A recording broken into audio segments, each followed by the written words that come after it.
나는 참 포도나무여 내 아버지는 농부라. 무릇 내게 붙어 있어 열매를 맺지 아니하는 가지는 아버지께서 그것을 제거해 버리시고, 무릇 열매를 맺는 가지는 더 열매를 맺게 하려 하여 그것을 깨끗하게 하시느니라. 너희는 내가 일러준 말로 이미 깨끗하여졌으니 내 안에 거하라.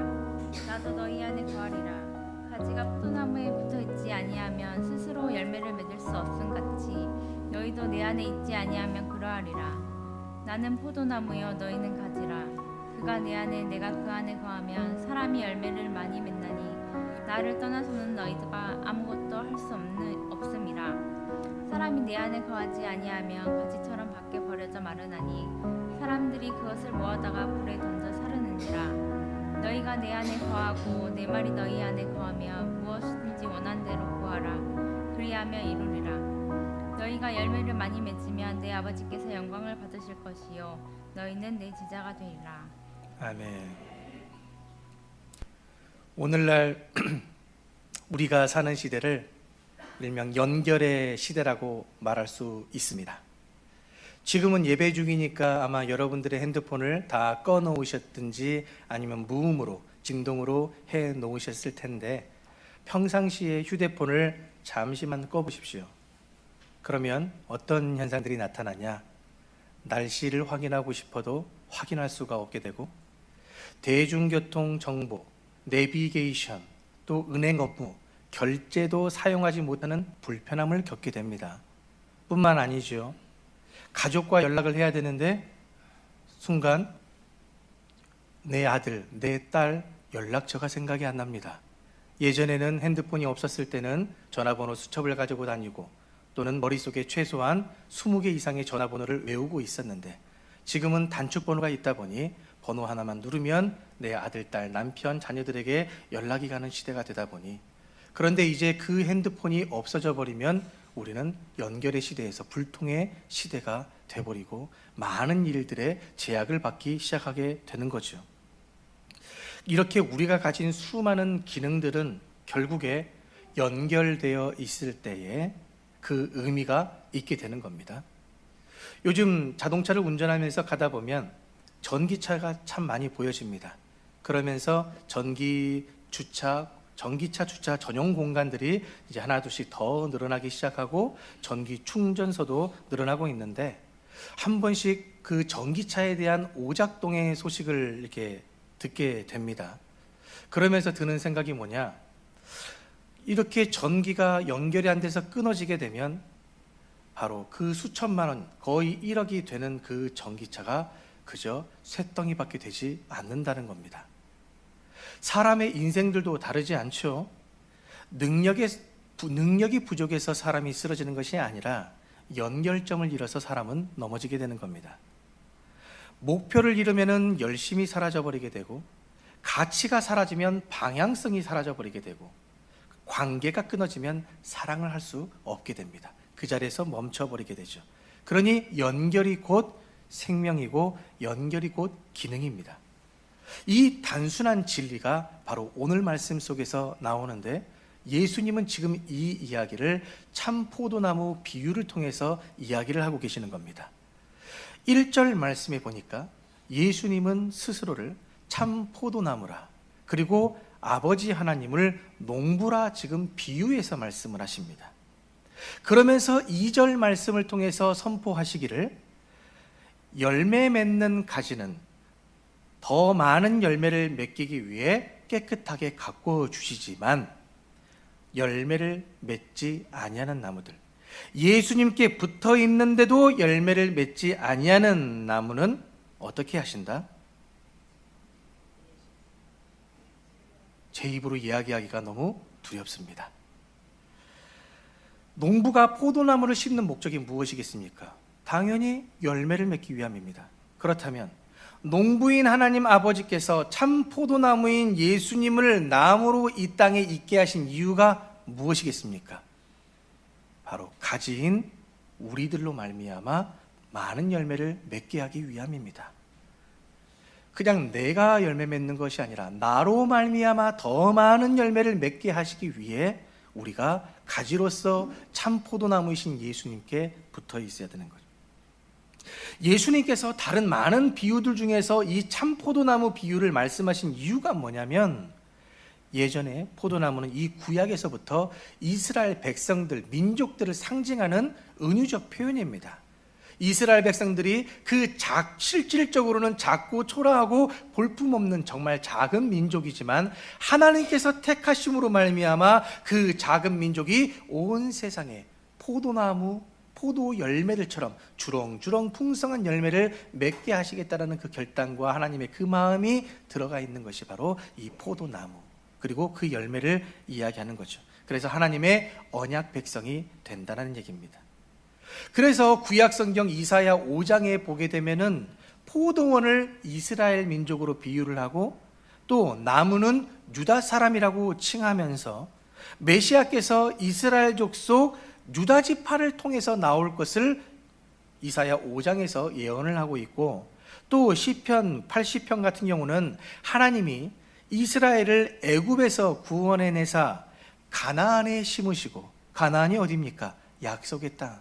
그 가나안 땅에 심으시고 열매 맺는 백성으로서의 언약적 목적이 있다는 것을 지금 비유하며 노래하는 것이 시편 80편의 노래입니다. 그런데 오늘 본문에서는 우리가 불안에 떨게 하는 말씀을 하시고 있는 겁니다. 열매 맺지 못하면 제거해 버리리라.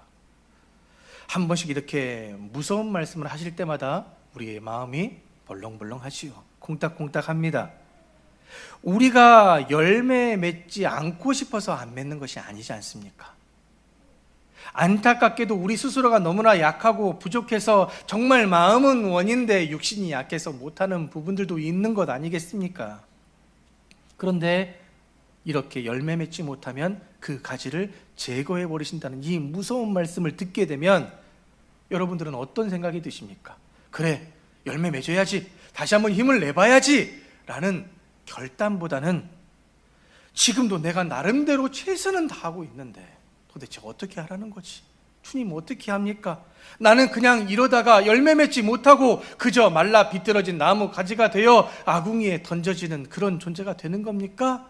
라는 없던 자존감마다 마저 바닥을 쳐버리는 그런 절망감을 느끼시는 분들도 있지요.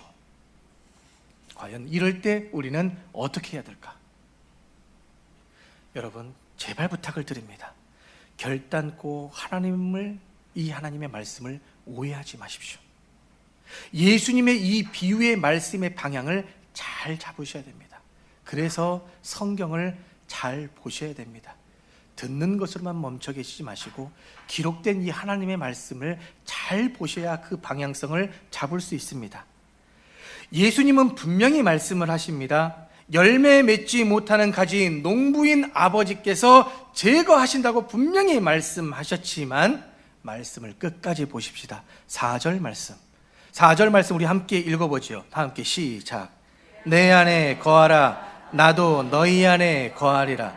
가지가 포도나무에 붙어 있지 아니하면 스스로 열매를 맺을 수 없음 같이 너희도 내 안에 있지 아니하면 그러하리라.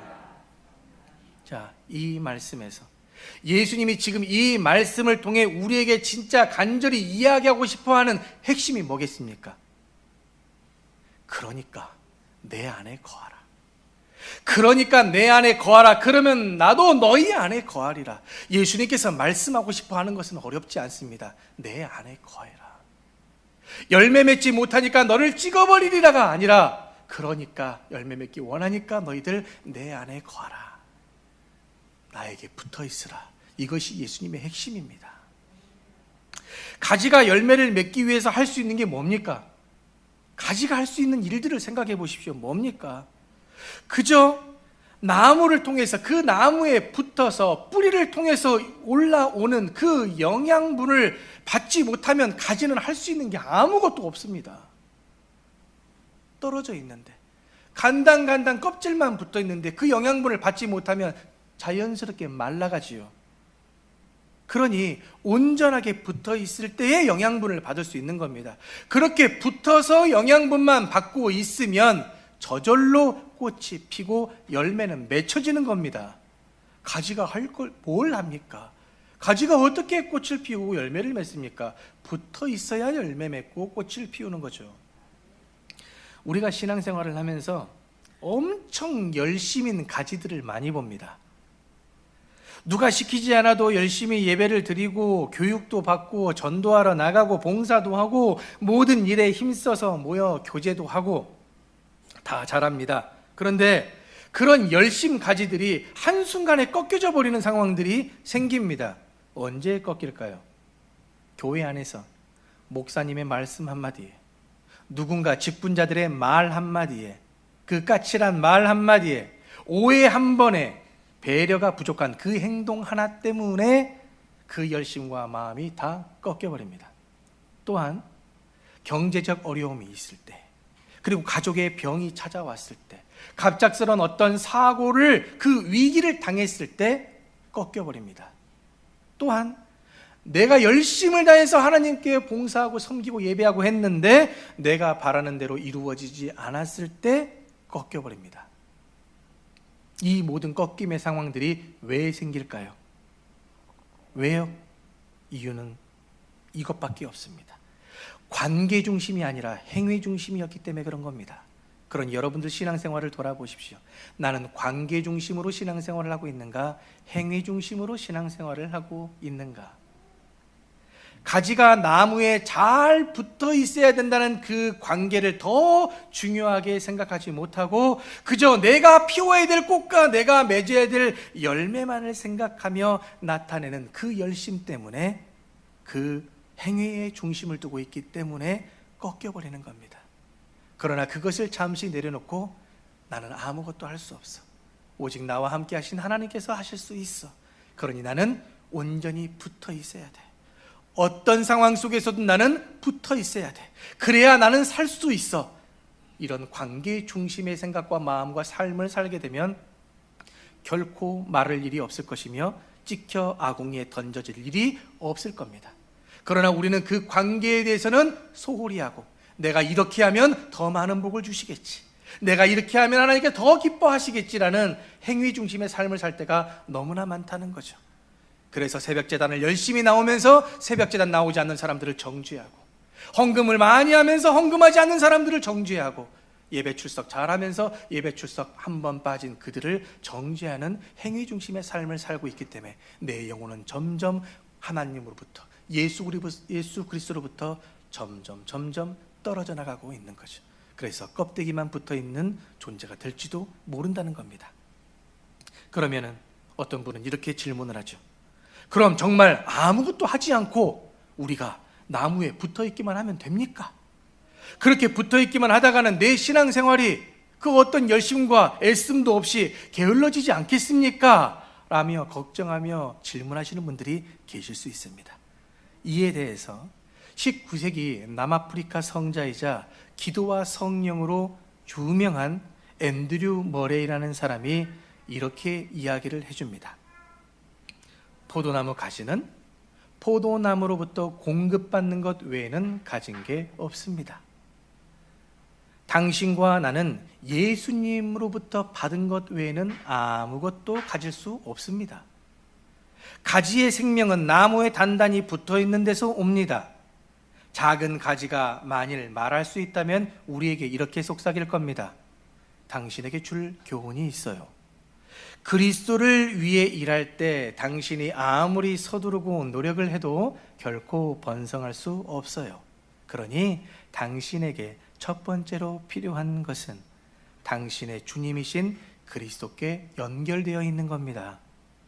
당신이 만일 그리스도의 참된 가지이고 살아있는 줄기라면 그분과 연결된 채 그분 안에서 머무르세요. 그리스도께서 일하시도록 여러분의 가지를 맡겨두세요. 그러면 당신은 말할 겁니다. 그러면 제 신앙이 게을러지지 않을까요? 그렇지 않습니다. 살아계신 예수 그리스도와 연결된 사람치고 게으르게 된 사람은 없습니다. 그리스도와 더욱 가깝게 연결되면 될수록 그분의 열심과 사랑이 더욱더 당신을 부지런하게 만들 것이기 때문입니다. 라고 앤드류 머레이가 우리에게 교훈을 줍니다.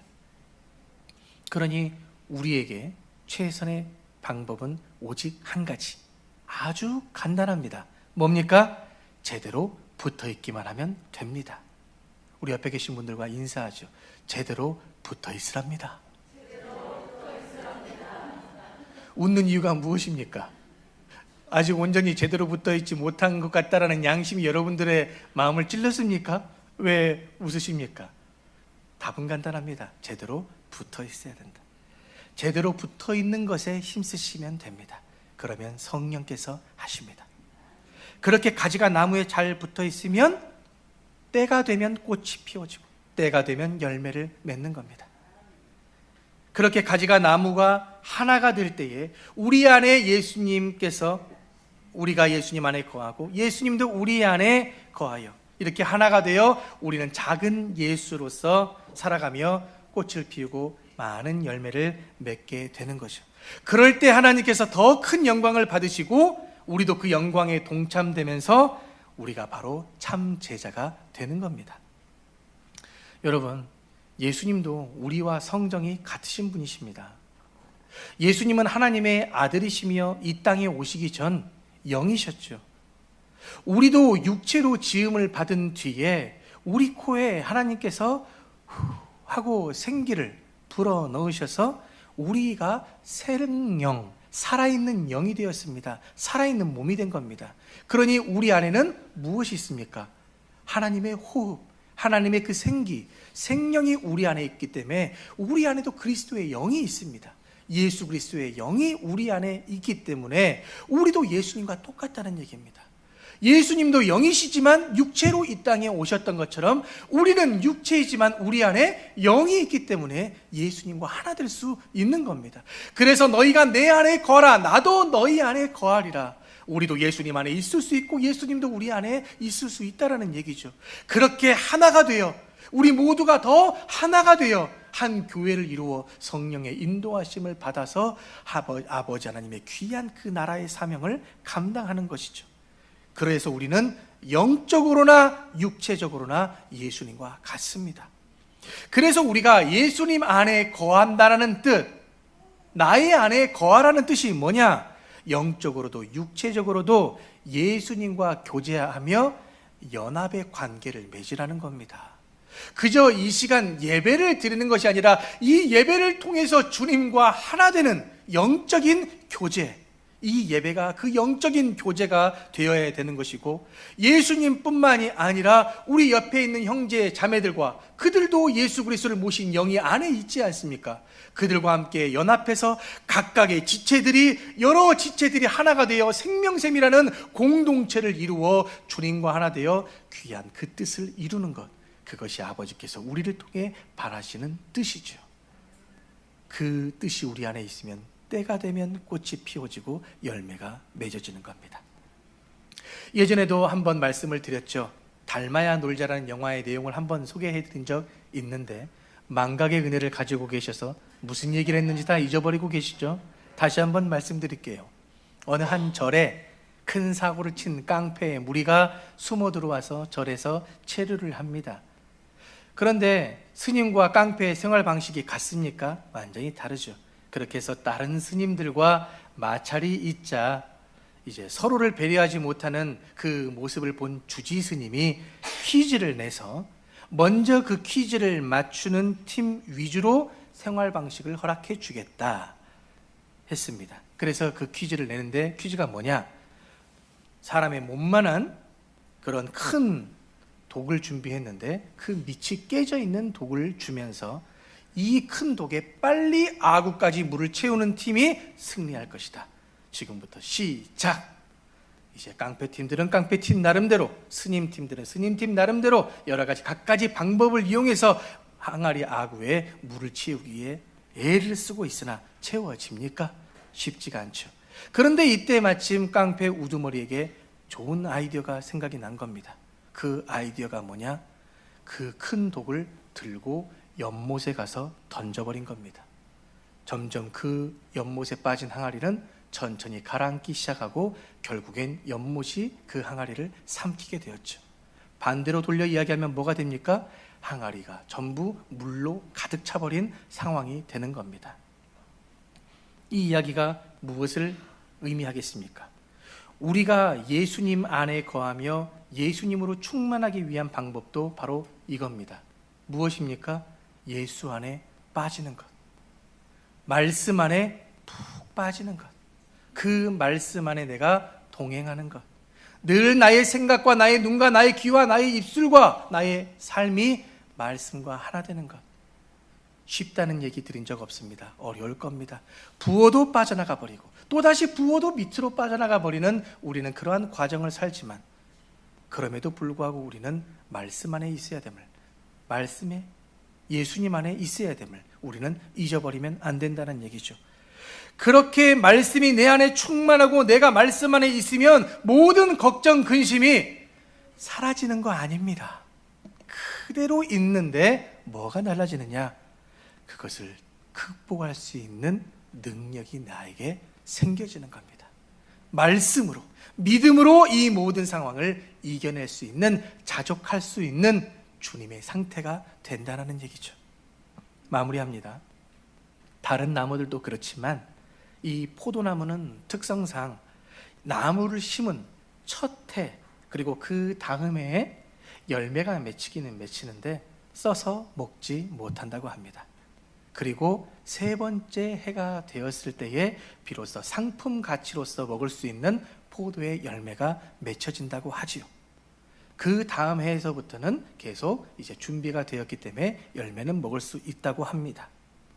그러나 첫 해에 이 포도나무 농사를 짓고자 하는 사람들, 이 3년이라는 시간이 결코 무의미하지 않는 겁니다. 왜 그럴까요? 우리는 이왕 나무를 심으면 그 다음 바로 포도 열매를 얻기를 원하는 조급함이 있지만, 이 3년이라는 시간이 너무나 오래 걸린다 생각할지 모르겠지만 결코 그렇지 않습니다. 겉으로 보기에는 열매답지 못한 열매가 맺혀졌지만 그동안 포도나무는 온전한 그 열매를 맺기 위해 준비하는 가장 중요한 과정을 갖고 있는 겁니다. 바로 뿌리를 깊이 내리고 가지를 건강하게 자라게 하는 보이지 않는 성장을 그 시간을 통해 갖는 것이죠. 신앙도 똑같습니다. 우리는 때로 왜 나는 이렇게 열매가 없을까? 내가 수십 년 신앙생활을 해왔는데 왜 나는 여전히 제자리인가? 왜 나는 변화가 이렇게 더딜까? 답답하고 낙심하죠. 기도도 하고 예배도 하고 말씀 붙잡아도 겉으로 나타나는 열매가 더딘 것 같아 사실 혼란스럽습니다. 이렇게 신앙생활 하는 게 맞는가? 목사님, 내가 뭐가 잘못된 거죠? 질문하시는 분들도 있죠. 그러나 예수님은 오늘 말씀을 통해 이렇게 말씀을 하시죠. 나를 떠나서는 아무것도 할 수 없느니라. 내 안에 거하면 반드시 열매를 맺으리라. 예수 안에 거하십시오. 말씀 안에 거하십시오. 말씀과 동행하십시오. 말씀을 보고 듣고 먹으십시오. 말씀대로 살려는 그 삶을 살기로 내 목숨을 바쳐 보십시오. 그리고 나서 꽃이 피는지 열매가 맺히는지를 보시면 됩니다. 포도나무의 가장 중요한 시기는 분명히 수확하는 겁니다. 열매 맺는 겁니다. 당연히 중요하죠. 그러나 과정 없는 결과가 있습니까? 그 과정이 반드시 필요합니다. 내가 예수 안에 있으려고 하는 그 과정, 말씀 안에 있으려고 하는 그 발버둥치는 과정이 없이는 결코 포도 열매가 맺혀질 수 없습니다. 마찬가지로 우리에게 열매가 보이지 않는 시기도 하나님 안에서는 결코 헛된 시간 아닙니다. 조급해지죠? 괜찮습니다. 온전히 내가 다시 붙어 있어야 된다는 그 마음으로 내 방향을 다시금 잡으십시오. 그 시간은 하나님이 우리의 믿음의 뿌리를 더 깊이 내리는 과정으로서 우리에게 시간을 허락하신 겁니다. 그러니 말씀이 뿌려내리고 기도가 뿌려내리고 예배가 뿌려내려지는 이 시간을 소홀하게 하지 마시고 생명 걸고 지켜야 됩니다. 그렇게 열매는 보이는 결과이고 뿌리내림은 보이지 않는 은혜의 과정이니 반드시 때가 되면 하나님께서 우리를 통해 꽃을 피우고 열매 맺을 줄로 믿으시기를 주님의 이름으로 축복합니다. 그러니 우리가 할 수 있는 최선의 방법 뭡니까? 예수님께, 참 포도나무이신 예수님께 그 말씀에 온전히 붙어 있으면 되는 겁니다. 붙어 있기를 힘쓸 수 있는 저와 여러분이 되시고 예수님 안에, 말씀 안에 거해야 함을 잊지 않으며 예수님과 영적인 교제와 우리 모두의 연합의 관계에서 떨어지지 않도록, 부러지지 않도록 뿌리 뽑히지 않도록 열심을 다해 성령의 도우심을 구하며 참포도나무이신 예수님께 붙어서 열매 맺는 저와 여러분이 되시길 주님의 이름으로 축복합니다. 하나님 아버지, 저희는 열매를 만들 힘없는 연약한 가지입니다. 그러나 주님께 붙어 있기만 하면 반드시 열매를 맺게 하신다는 약속을 믿습니다.